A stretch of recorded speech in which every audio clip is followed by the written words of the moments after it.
morning. Good morning. Welcome to the Unitarian Universalist Westside Congregation. I'm Donna Johnston. Our presenter this morning is Carol Eaglehart.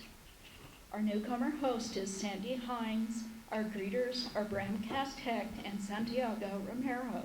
Our sound technician is Dana Sanford. Now I invite anyone who is a first-time visitor or who has been away for a while to please stand and introduce yourself if you feel comfortable doing so. If you don't want to stand, just wave.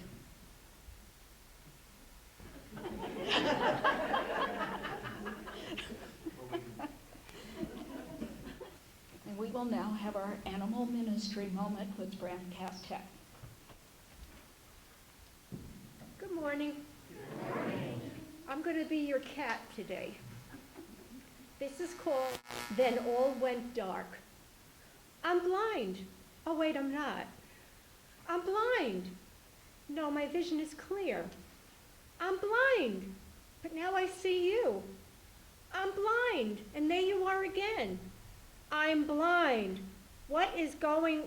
Wait, is that your hand over my eyes? Please remain standing and join in singing Fires Burning.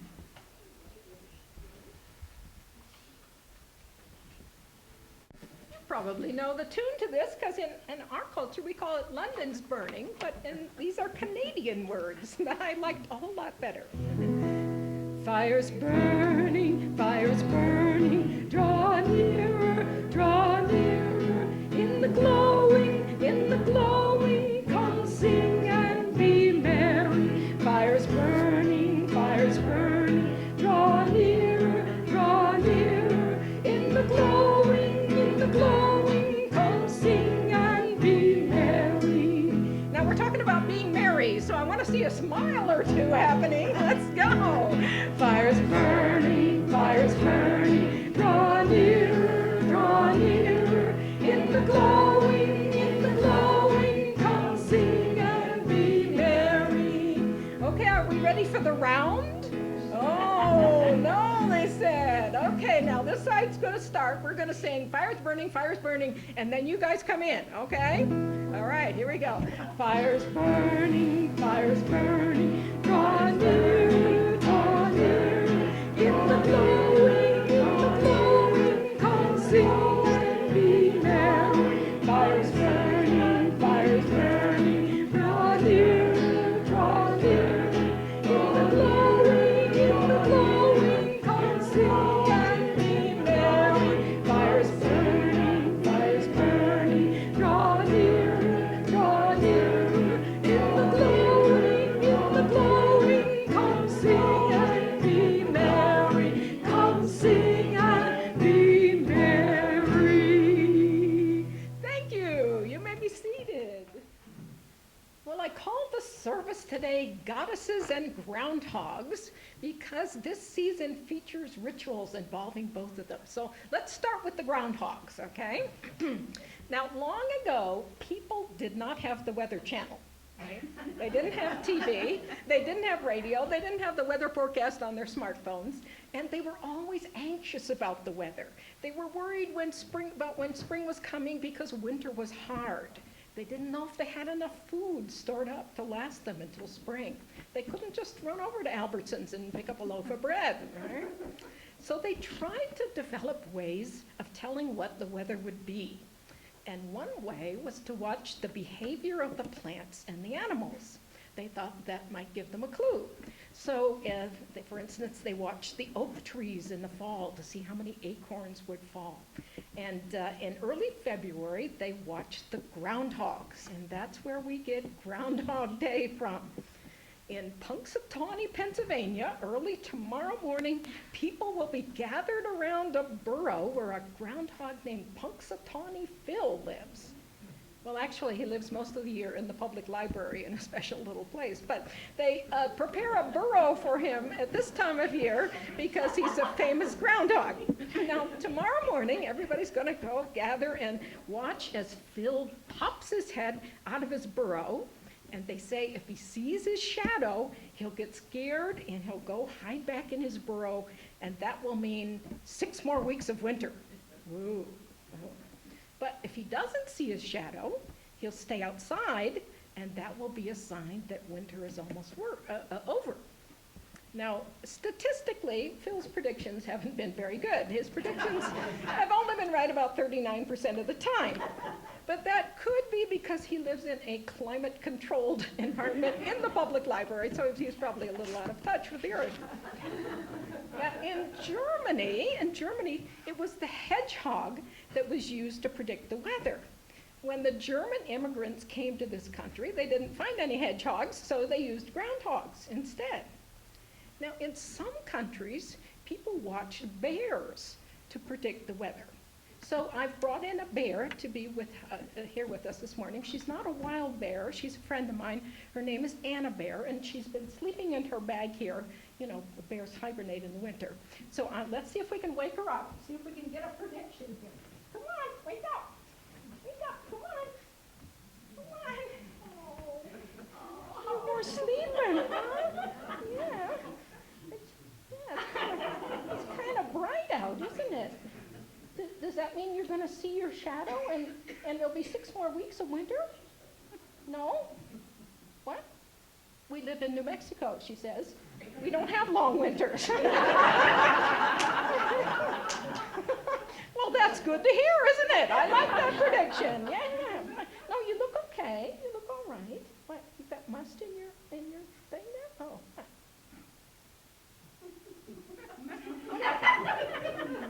What? Who are all these people? Oh, these are very nice people. I think a lot of these people have never met you before. Well, how do I know they're nice people? You have a way to tell? Okay, what is it? Oh, if you give her a hug, that means you're nice people. And you, what? She wants a hug from everybody here this morning. Okay, all right.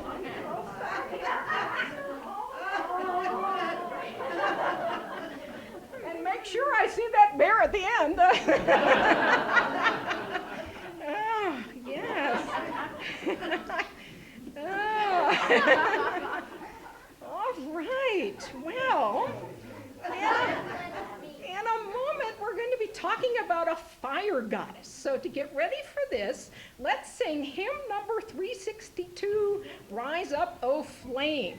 So stand as you're able and we'll join in the singing. Rise up, O flame, by thy light glowing, show to us beauty, vision, and joy. Rise up, O flame, by thy light glowing, show to us beauty, vision, and joy.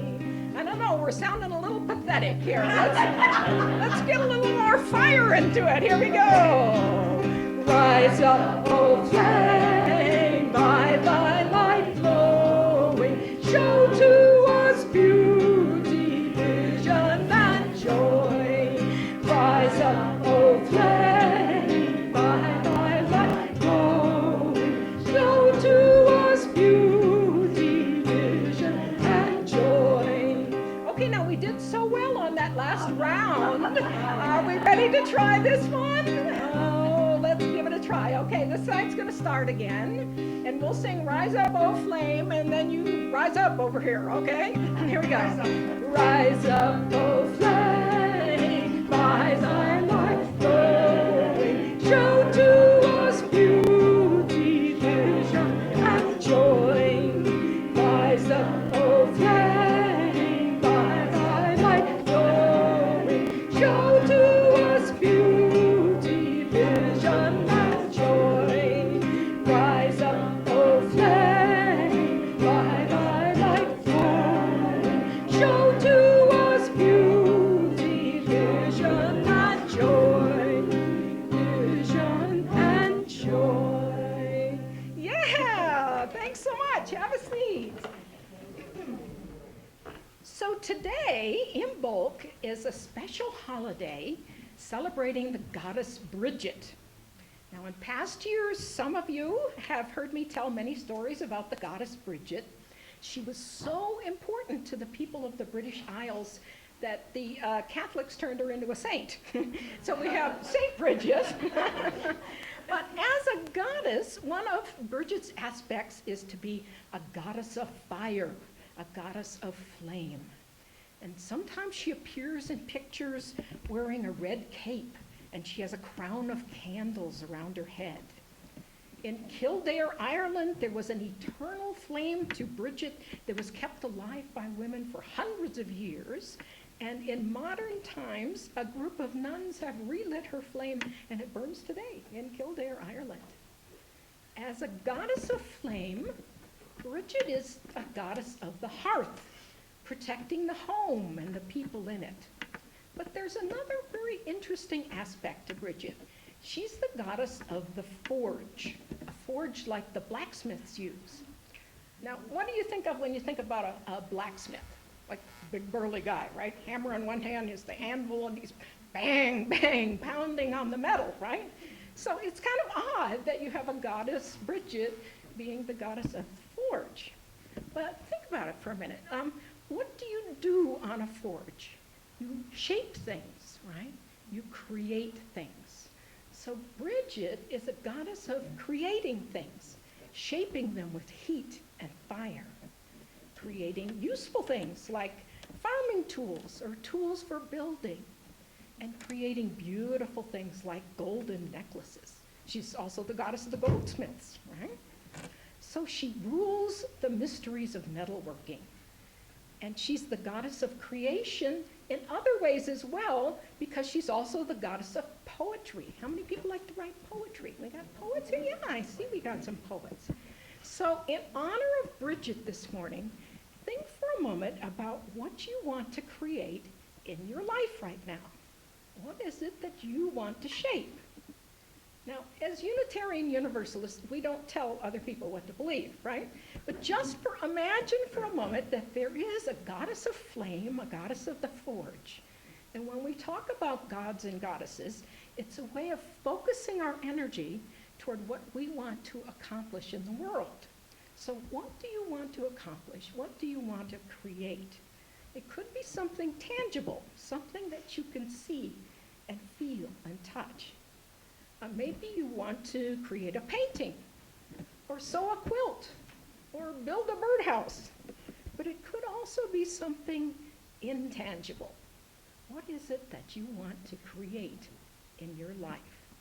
So I encourage you to meditate on this for a moment while I play some drum beats.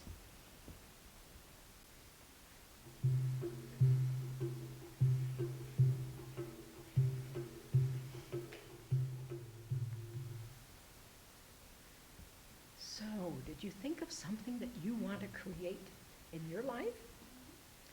If so, turn to the person next to you and introduce yourself if you don't know them, and tell them, what is that thing you want to create? What do you want to create? Tell them.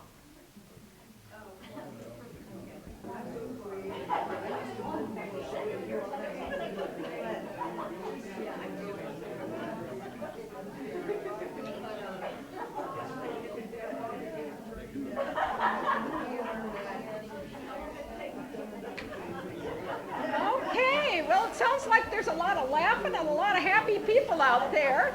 Does anybody want to share with the rest of us what you want to create? Anybody want to share?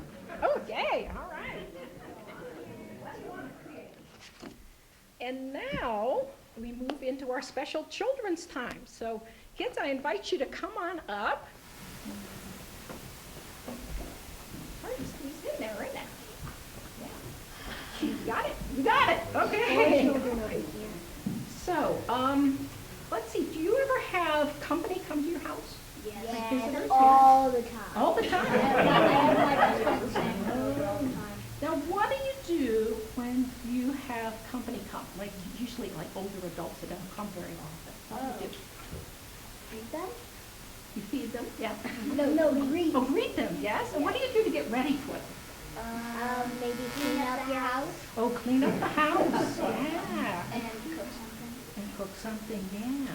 Well, in the times when Brighid was really honored, one of the things people would do is that they would take a special day and sweep their house out, and they'd sweep out the fireplace because they wanted to get ready for Brighid to come and visit them, all right? And they thought that in the night, the goddess Brighid would come. So during the day, they'd sweep everything to get ready for Brighid because they wanted her blessing on their house and on their fireplace and on their doors. And so we're going to do that here today. Now, we have people who clean the church. They do a pretty good job, don't they? Yeah, it looks pretty good. So we're going to do some sweeping, but it's what they call symbolic sweeping, all right? That's like, yeah, pretend sweeping. And what we've got is we've got some brooms over here. So would you help do the sweeping? So choose a broom. And Donna's going to help you with this, okay? Because I'm going to tell you exactly which things we're going to sweep, all right? Oh, yeah. Just get just the right one that you like, all right? Okay. Okay. So we're going to start by sweeping the doors, okay? The doors, okay. Sweep the doors, okay. Okay, sweep the doors. Yeah, somebody needs to get that door, and we have a door here. Okay, sweep the doors. Blessed be these doors, that they may be open to welcome all who enter in. All right, okay. Now we're going to sweep the windows. Sweep the windows. And you don't have to actually touch them. Just kind of pretend sweep, okay? Okay. Whoa. Okay. Blessed be these windows that they may let in light and bring clear vision. Yeah. Now, oh yes, we got windows on there. Oh yeah, we don't want to miss them. That's good, good, yeah. Now the pews are important because we sit there, so let's not forget to sweep the pews. Okay, sweep the pews. It's where we sit, where we sit. Yeah.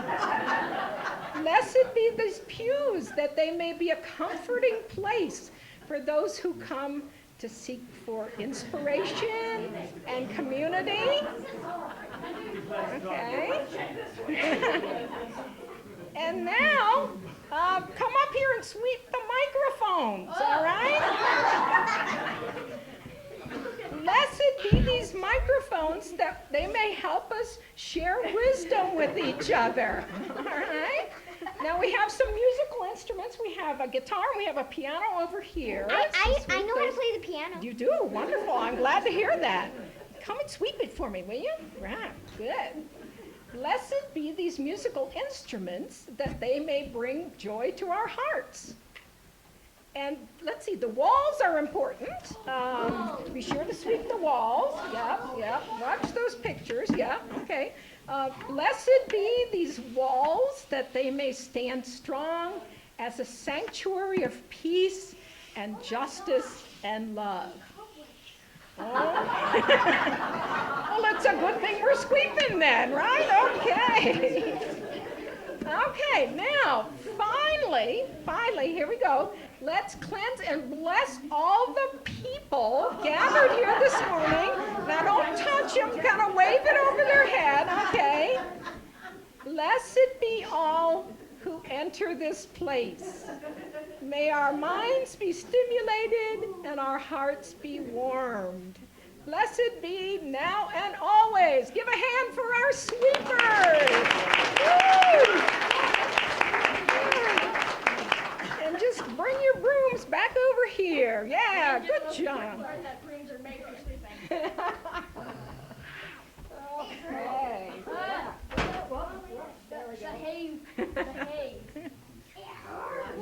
Watch the fire. Yeah, the brooms don't go well with the fire. That's true. I want to watch you. Yes, I think we've got Brighid now, right? But this morning I want to tell you about another goddess who is honored at this time of year, and she's a sun goddess.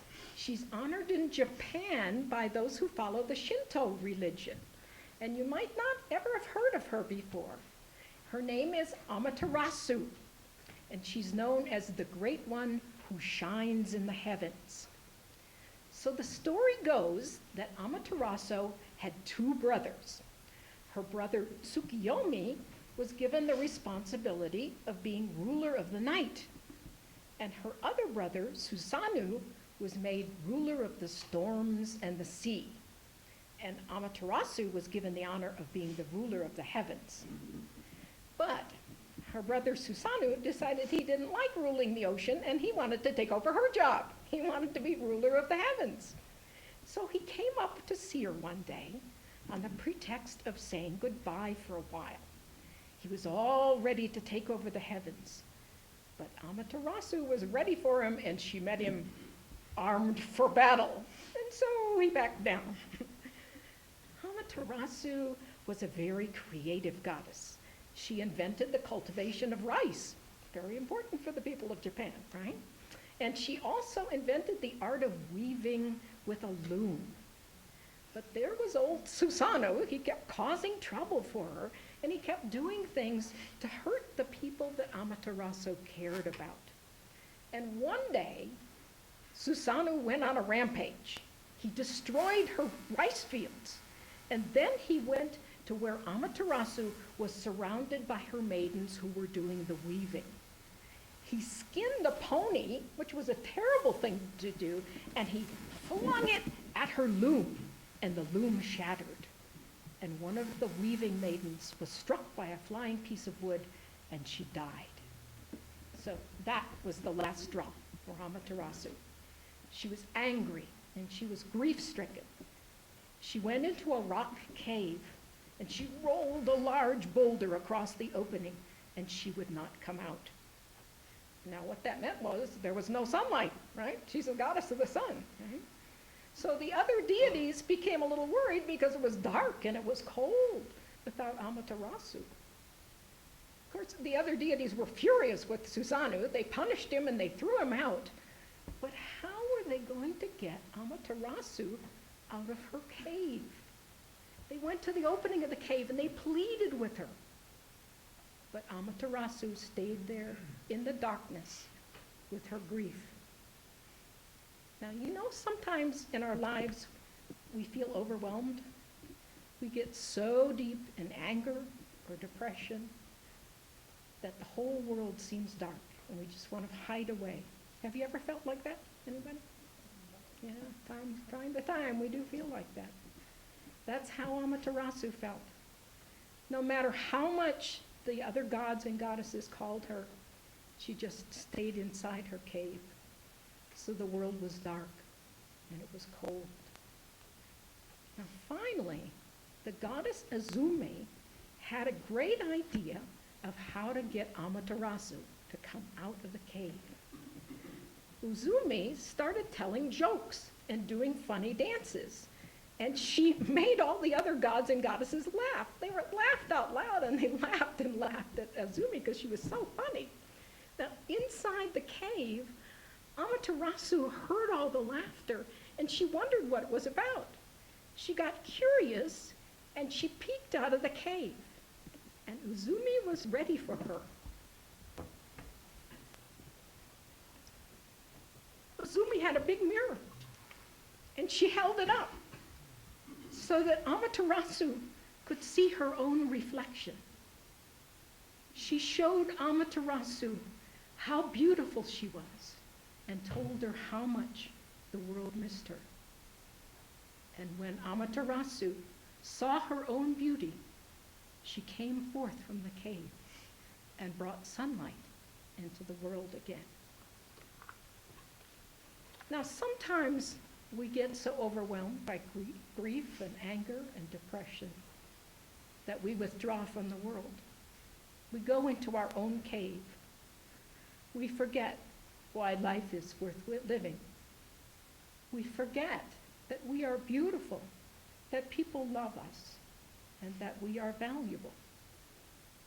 So we're going to reenact now that moment in the story just before Amaterasu emerges from her cave.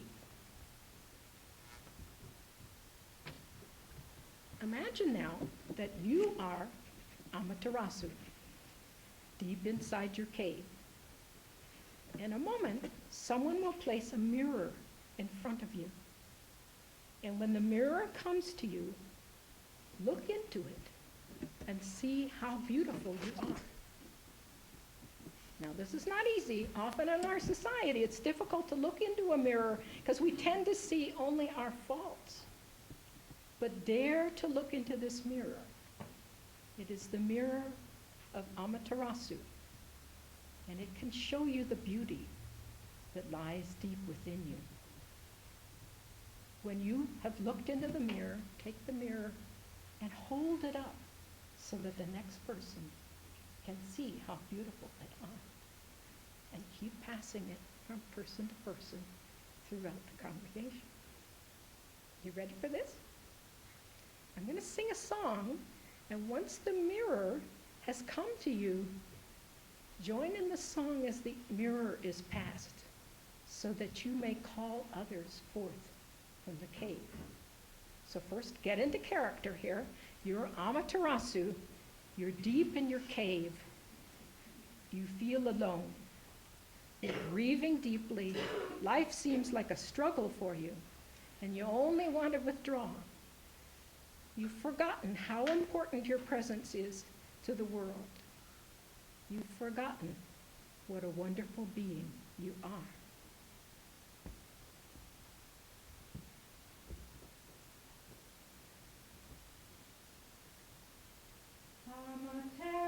Amaterasu, how beautiful are you? Come forth, come forth, come forth. Amaterasu, how beautiful are you? Come forth, come forth, come forth. Amaterasu, how beautiful are you? Come forth, come forth, come forth. Amaterasu, how beautiful are you? Come forth, come forth, come forth. Amaterasu, how beautiful are you? Come forth, come forth, come forth. Amaterasu, how beautiful are you? Come forth, come forth, come forth. Amaterasu, how beautiful are you? Come forth, come forth, come forth. Amaterasu, how beautiful are you? Come forth, come forth, come forth. Amaterasu, how beautiful are you? Come forth, come forth, come forth.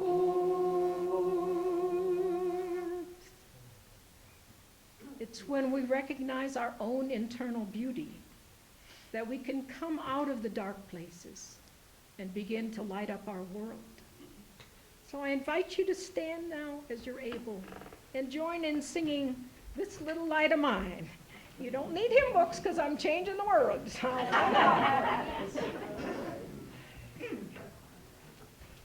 So your hands are free, you can clap or do whatever, okay? All right. Oops. This little light of mine, I'm gonna let it shine. This little light of mine, I'm gonna let it shine. This little light of mine, I'm gonna let it shine. Let it shine, let it shine, let it shine. Right here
remain standing as we thank the spirits of the direction. Spirits, come on up here.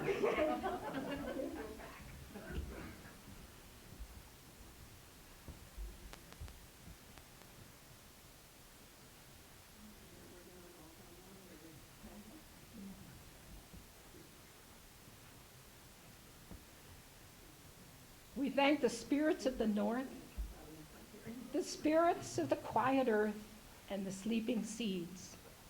Spirits of the north, we thank you. Spirits of the north, we thank you. We thank the spirits of the west, the spirits of the healing water. Spirits of the west, we thank you. Spirits of the west, we thank you. We thank the spirits of the south, the spirits of fire. Spirits of the south, we thank you. Spirits of the south, we thank you. And we thank the spirits of the east, the breath of life and inspiration. Spirits of the east, we thank you. Spirits of the east, we thank you.